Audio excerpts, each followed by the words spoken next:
அனைவருக்கும் வணக்கம். சிம்ம ராசி பொதுவான குணங்கள்.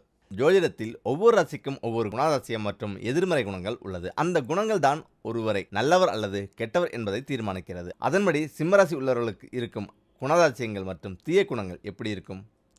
சிம்மராசியின் குணாதிசயங்கள். சிம்மராசி தைரியம் மற்றும் கம்பீரத்தை குறிக்கிறது. எனவே சிம்மராசி உள்ளவர்கள் அன்பானவர்களாக, காதலில் சிறந்தவர்களாக இருப்பார்கள். மேலும் இவர்கள் குடும்பம் மற்றும் நண்பர்களுடன் மிக நெருக்கமானவர்களாக இருப்பார்கள்.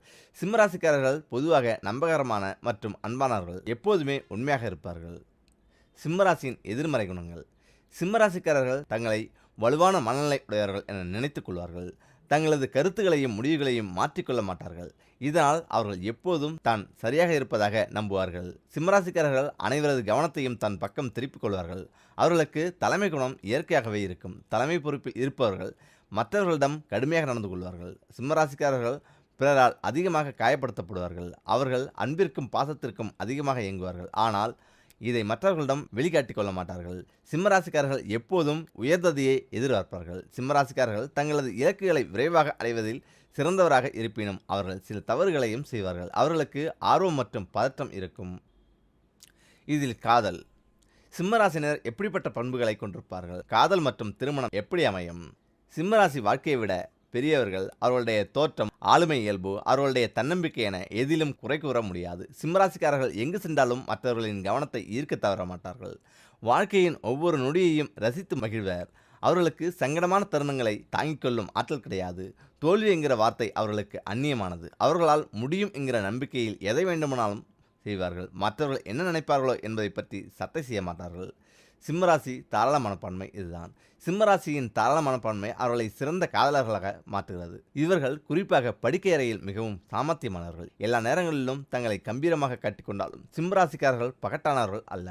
அவர்கள் மீது ஆர்வம் கொண்ட எல்லோருடைய துணையையும் ஏற்றுக்கொள்கிறார்கள். இருந்தாலும் சிம்மராசிக்காரர்களை ஒரு முறை ஏமாற்றிவிட்டால் அவர்களுடைய நம்பிக்கையை திரும்பப் பெறுவதற்கு கடினமாக உழைக்க வேண்டும். சிம்மராசிக்காரர்களை உண்மையாக விரும்ப வேண்டும் என்ற நல்ல நோக்கம் கொண்டவர்களுக்கு நீங்கள் ஏன் சிம்மராசியை காதலிக்க வேண்டும் என்பதற்கான 7 காரணங்கள் இதுதான். சிம்மராசிக்காரர்கள் வேடிக்கையானவர்கள், ஊர் சுற்ற விரும்புவார். சிம்மராசிக்காரர்கள் கூட்டத்தை பார்த்தோ புதிய நபர்களை பார்த்தோ கூச்சப்பட மாட்டார்கள். மற்றவர்களை அடக்கும் விதத்தில் இருப்பார்கள். ஒரு கூட்டத்தில் இருக்கும்போது தங்கள் ஆற்றல் வாய்ந்தவர்களாக இருப்பது சிம்மராசிக்காரர்களுக்கு நன்றாக தெரியும். அவர்கள் சங்கடங்களுக்கு ஆளாவோம் என்று பயப்படுவதில்லை. அதேபோல முற்றிலும் தெரியாத நபர்களிடம் பேசும்போது கூட கூச்சப்படுவதில்லை. மிகவும் கண்டிப்பான மனிதர்களிடம் கூட உரையாடுவார்கள். ஒரு பெரிய கூட்டத்தில் கூட ஒற்றை மனிதராக நின்று மிக எளிதாக நேர்த்தியாக தாக்குவார்கள். சிம்மராசிக்காரர்களின் தைரியத்தை யாராலும் பாராட்டாமல் இருக்க முடியாது. சிம்மராசிக்காரர்களுக்கு அவர்களுக்கு வேண்டியது எல்லாம் எப்படி பெற வேண்டும் என்று தெரியும். அவர்களுக்கு தேவையானதை கேட்டு பெறுவதற்கு தயங்க மாட்டார்கள். வானத்தை அடைய நினைத்தாலும் தங்களது லட்சியத்தை அடைந்தே தீர்வார்கள். உயர்ந்த விஷயங்களுக்கு ஆசைப்படுவார்கள். தோல்வி என்பது அவர்களுடைய அகராதியிலே இல்லாத விஷயம். அவர்களிடம் இருப்பது ஏராளமான தன்னம்பிக்கை. அந்த தன்னம்பிக்கையை தடைகளை தகர்த்து முன்னேற அவர்களுக்கு உதவியாக இருக்கும்.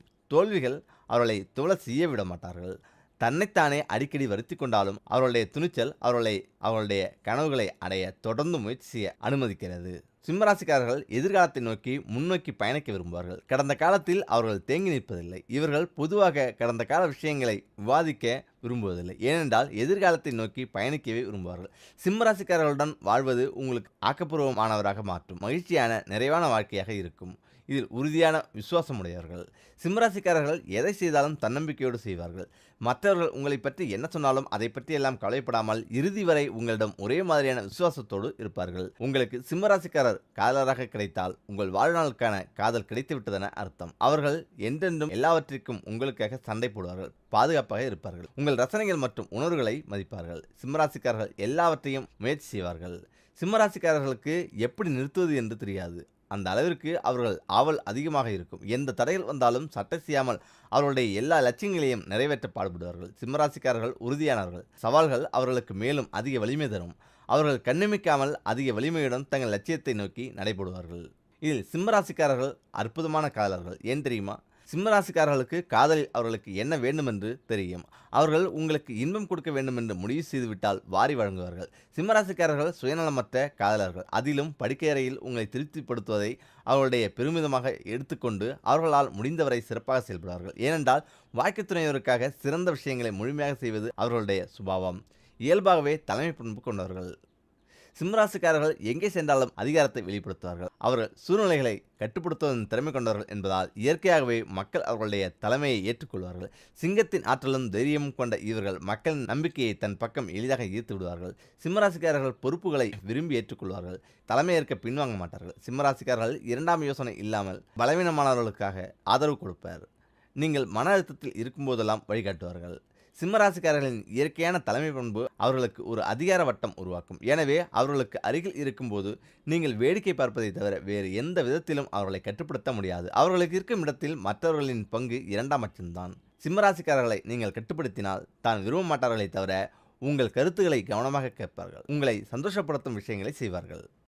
இந்த பொருட்கள் எல்லாம் உங்கள் வீட்டு பீரோவில் இருந்தால் உடனடியாக அதை முதலில் தூக்கி வெளியே போடுங்கள். இவை அனைத்தும் வறுமை தரித்திரத்தை கொடுக்கக்கூடிய பொருட்கள் தான். நிறைய பேர் வீடுகளின் வறுமை, கஷ்டம், தரித்திரம், பணம் காசு கையில் இல்லை, கடன் தொல்லை, இந்த பிரச்சனைகள் வருவதற்கு எத்தனையோ காரணங்கள் நமக்கு சொல்லப்பட்டுள்ளது.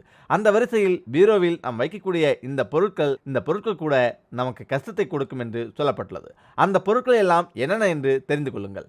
இந்த மாதிரி பொருட்கள் உங்கள் வீட்டு பீரோவில் இருந்தாலும் சரி, உங்கள் வீட்டில் மற்ற இடங்களில் இருந்தாலும் சரி, முதலில் அதை அப்புறப்படுத்தும் வேலையை பாருங்கள். சில பேர் கிழிந்த துணியை பத்திரமாக பீரோவில் வைத்திருப்பார்கள். வாங்கிய புது புடவை, புது சட்டை, புது சுடிதார் என்று ஓரிரு முறைதான் பயன்படுத்தியிருப்போம்.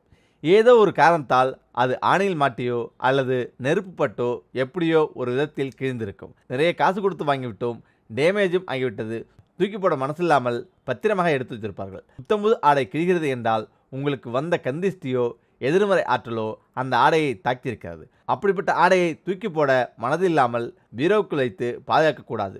உடனே அதை தூக்கி குப்பையை போட்டுவிட வேண்டும். அடுத்தபடியாக நிறைய பேர் சென்டிமெண்டாக ரொம்ப பழைய ஆடைகளை பீரோவில் வைத்திருப்பார்கள். அம்மாவுடைய புடவை, இது என்னுடைய பாட்டியோட புடவை, அல்லது தாத்தா அணிந்திருந்த ஆடை, அல்லது அப்பா தாத்தா போட்டிருந்த கண்ணாடி, வாட்ச், அவர் பயன்படுத்திய வேறு ஏதாவது பொருட்கள் என்று பீரோவில் இருக்கும். இப்படி இறந்தவர்களுடைய பழைய பொருட்களை நம் வீட்டிலிருந்து அப்புறப்படுத்தி விடுவது ரொம்பவும் நல்லதொரு விஷயம். குறிப்பாக 3 தலைமுறைகளை நாம் கடந்து விட்டோம். 4வது தலைமுறைக்கு ஒரு பேரப்பிள்ளை நம் வீட்டில் இருக்கிறது என்று வைத்துக்கொள்வோம்.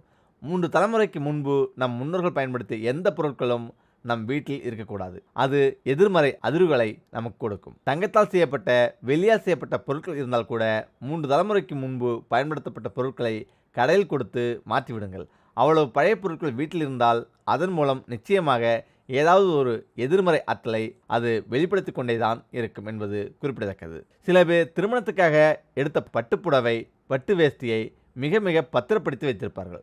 அது சரி கருத்து ரொம்பவும் மங்கி போய் கிடக்கும். கையில் எடுத்தாலே துணி கிழியும். இப்படிப்பட்ட பொருட்களை ஞாபகத்தமாக வைத்துக் கொள்வது தவறு கிடையாது. இருப்பினும் பயன்படுத்தவே முடியாமல் இத்து போய் இருக்கக்கூடிய சூழ்நிலையில் ஒரு பொருளை பத்திரப்படுத்தி அதை பீரோவில் வைப்பதும் எதிர்மறை ஆற்றலை தான் உண்டு பண்ணும். கூடுமானவரை அதையும் அப்புறப்படுத்துவது நல்லது. காரணம், பல வருடமாக பயன்படுத்தாத ஒரு துணியில் எவ்வளோ எதிர்மறை ஆற்றல் இருக்கும். அதன் மூலம் நமக்கு நிச்சயமாக நன்மை நடக்கப் போவது கிடையாது.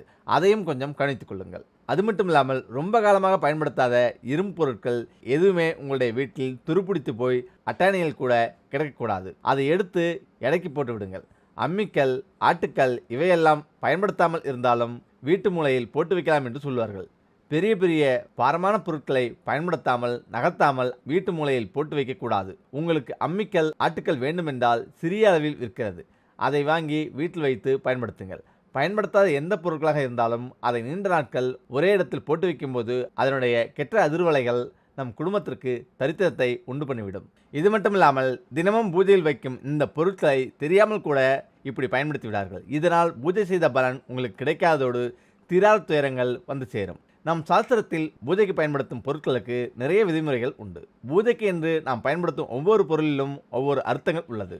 இதன் அர்த்தம் தெரியாமல் செய்யும் சில தவறுகளால் நமக்கு பெரும் துன்பம் வருவதோடு நம்மிடம் இருக்கும் செல்வமும் நம்மை விட்டு போய்விடும். அது என்னவென்று பார்க்கலாம். இப்போது நாம் இந்த பதிவில் வெற்றிலையை பயன்படுத்துவதை பற்றி தெரிந்து கொள்ளப் போகிறோம். வெற்றிலை மகாலட்சுமியின் சொரூபமாக பார்க்கப்படுகிறது. எந்த மங்கள நிகழ்வாகட்டும் அல்லது மங்களமான நிகழ்வாக கூட இருக்கட்டும், வெற்றிலை இல்லாமல் எந்த காரியமும் நடப்பது கிடையாது. அனைத்திலும் முதலிடமும் இந்த வெற்றிலைக்கு மட்டும்தான் உண்டு. இந்த வெற்றிலையை நாம் தெரியாமல் கூட தனியாக எங்கும் கொடுக்கக்கூடாது, வாங்கவும் கூடாது என்று நம் முன்னோர்கள் கூறியிருக்கிறார்கள். வெற்றிலை கொடுக்கும்போது அதனுடன் பாக்கு, மஞ்சள், பூ இப்படி ஏதாவது ஒரு பொருளை உடன் சேர்த்து தான் கொடுக்க வேண்டும் என்று கூறப்படுகிறது. அது கடைகளில் இல்ல, நமது தனிப்பட்ட வீடுகளில். வெற்றிலை தனியாக கொடுக்கும்போது நம்மிடம் இருக்கும் செல்வம் போவதுடன் நாம் யாருக்கு கொடுக்கிறோமோ, எதற்கு செய்கிறோமோ அந்த உறவுடனும் அல்லது அந்த காரியத்துடனான நம் உறவு துண்டித்துவிடுவதற்கான அர்த்தம்தான் இந்த வெறும் வெற்றிலையை வைக்கும் முறை. சுபகாரியங்களை முடிவு செய்யும் போது அதை உறுதிப்படுத்தும் விதமாக வெற்றிலை பாக்கு மட்டும் வைத்து உறுதி செய்கிறார்கள். எந்த ஒரு காரியத்திற்கான தொகையை நாம் கொடுப்பதாக இருந்தாலும் சரி, அல்லது நல்ல விஷயத்துக்காக வேறு எதை கொடுப்பதாக இருந்தாலும் சரி, வெற்றிலை பாக்கு வைத்து கொடுப்பதற்கான காரணம் நாம் செய்வதற்கான புண்ணியமும் காரியமும் நல்லபடியில் தொடர வேண்டும் என்பதற்காகத்தான். திருமணம் உறுதி செய்யும் போது முதலில் வெற்றிலை பாக்கை மட்டும் மாற்றி உறுதி செய்வார்கள். இதனால் அந்த உறவு முறை வலுப்படுகிறது. அது நமக்கு வேண்டும் என காலங்காலமாக அந்த உறவில் நல்ல முறையில் தொடர வேண்டும் என்பதற்காக தான். அதேபோல கெட்ட காரியங்களில் வெற்றிலையுடன் மங்கள் பொருட்கள் சேர்த்து தரமாட்டார்கள். காரணம், அந்த நிகழ்வு தொடரக்கூடாது என்பதற்காகத்தான் அது.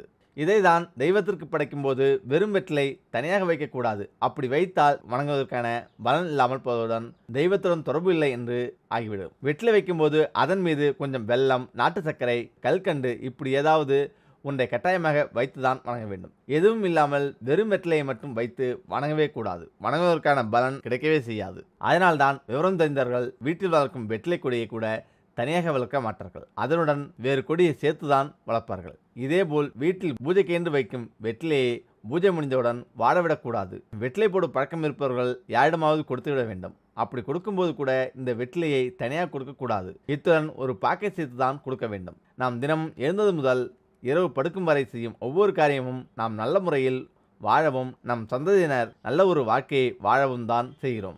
நாம் தெரியாமல் செய்யும் இதுபோன்ற தவறுகளால் நாம் துன்பத்தை ஏற்படுத்திக் கொள்ளாமல் இருப்போம்.